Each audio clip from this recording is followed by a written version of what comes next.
എല്ലാ കൂട്ടുകാർക്കും സ്വാതി ക്രിയേഷൻസിലേക്ക് സ്വാഗതം. അപ്പോൾ ഇന്ന് ഡ്രാഗൺ ഫ്രൂട്ട് കൊണ്ടുള്ളൊരു ജ്യൂസാണ് ഉണ്ടാക്കുന്നത്. വീട്ടിൽ തന്നെ ഉണ്ടായിട്ടുള്ള ഡ്രാഗൺ ഫ്രൂട്ടാണ്. അപ്പോൾ അത് പറിച്ചിട്ട് ജ്യൂസ് ഉണ്ടാക്കിയിട്ടുണ്ട്. അപ്പോൾ അതൊന്ന് കാണാം. അപ്പോൾ ടെറസിൻ്റെ മുകളിലൊരു 6 ചട്ടിയിൽ ഞാൻ ഡ്രാഗൺ കൃഷി ചെയ്തിട്ടുണ്ട്. അപ്പോൾ അത് കായും പൂവൊക്കെ ഉണ്ടായിട്ടുണ്ട് ഇപ്രാവശ്യം. അപ്പോൾ അതൊരു 10 മാസമായി അത് തൈ വെച്ചിട്ട്. ഇതേപോലെ പഴയ പ്ലാസ്റ്റിക് ബക്കറ്റുകളിലാണ് വെച്ചിട്ടുള്ളത്. അപ്പോൾ നന്നായിട്ട് പൂവും കായൊക്കെ ഉണ്ടാവാൻ തുടങ്ങിയിട്ടുണ്ട്.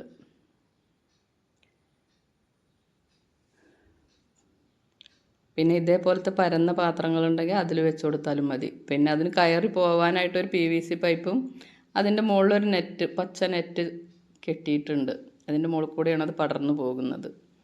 പിന്നെ അതിന് അവിടെ ചെന്നിട്ട് താഴത്തേക്ക് വീഴാനായിട്ട് അവിടെ ഒരു പൈപ്പും കൂടി പിടിപ്പിച്ചു കൊടുത്തിട്ടുണ്ട്. പിന്നെ ടയറൊക്കെ ഫിറ്റ് ചെയ്യണമെന്നൊക്കെ പറയുന്നുണ്ട്. ഞാനതൊന്നും ചെയ്തിട്ടില്ല. അപ്പോൾ എല്ലാറ്റിലും കായ ഉണ്ടാവാൻ തുടങ്ങിയിട്ടുണ്ട്. അപ്പോൾ ഇന്ന് അത് പറിച്ചിട്ട് ഒരു ജ്യൂസ് ഉണ്ടാക്കാം. അപ്പോൾ ഇതിൻ്റെ തൊലി ഒന്ന് കളഞ്ഞ് വരാം.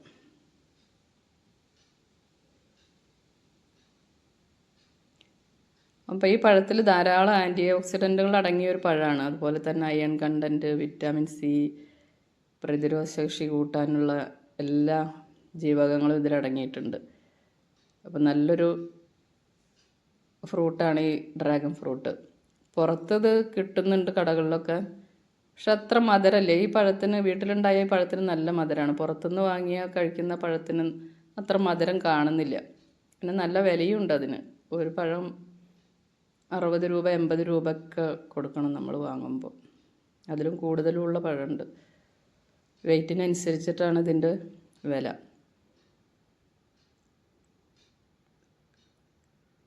അപ്പോൾ കുറച്ച് സ്ഥലം ഉണ്ടെങ്കിൽ എല്ലാവരും ഇതേപോലെ ഒരു ഡ്രാഗൺ കൃഷി ചെയ്തോളൂ. ഇതിന് പിന്നെ വലിയ കീടബാധകളൊന്നുമില്ല ഈ പഴത്തിനുമില്ല. അതുപോലെ തന്നെ ഈ ചെടിക്കും കീടങ്ങളൊന്നും ബാധിക്കുന്നില്ല. ഇതൊരു മുൾച്ചെടിയാണ്, അതുകൊണ്ടായിരിക്കാം അതിനങ്ങനെ കീടങ്ങളൊന്നും വരുന്നില്ല.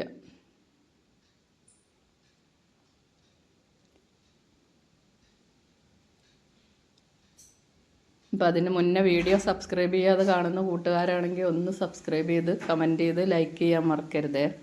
ഇനി അതൊന്ന് ബ്ലെൻഡ് ചെയ്തെടുക്കാം.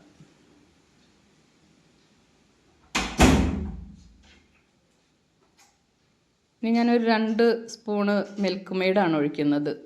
പഞ്ചസാര ചേർക്കുന്നില്ല. ഈ പഴത്തിന് നല്ല മധുരമുണ്ട്, പിന്നെ മിൽക്ക് മെയ്ഡും നല്ല മധുരമാണ്. അപ്പോൾ അത് ചേർത്ത് കൊടുക്കാം. ഇനി അതിലേക്ക് ഒരു ഗ്ലാസ് പാലും കൂടി ചേർക്കുന്നുണ്ട്.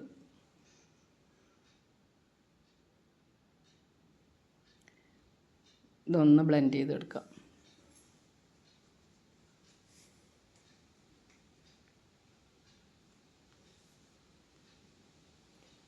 അപ്പോൾ അത് അടിച്ചെടുത്തിട്ടുണ്ട്. ഇനി ഗ്ലാസ്സുകളിലേക്ക് ഒഴിച്ചു കൊടുക്കാം. അപ്പോൾ 2 ഗ്ലാസ് ജ്യൂസാണ് കിട്ടിയത്. എല്ലാവരും ഒന്ന് ട്രൈ ചെയ്ത് നോക്കുക, അഭിപ്രായങ്ങളൊക്കെ പറയുക. Thank you.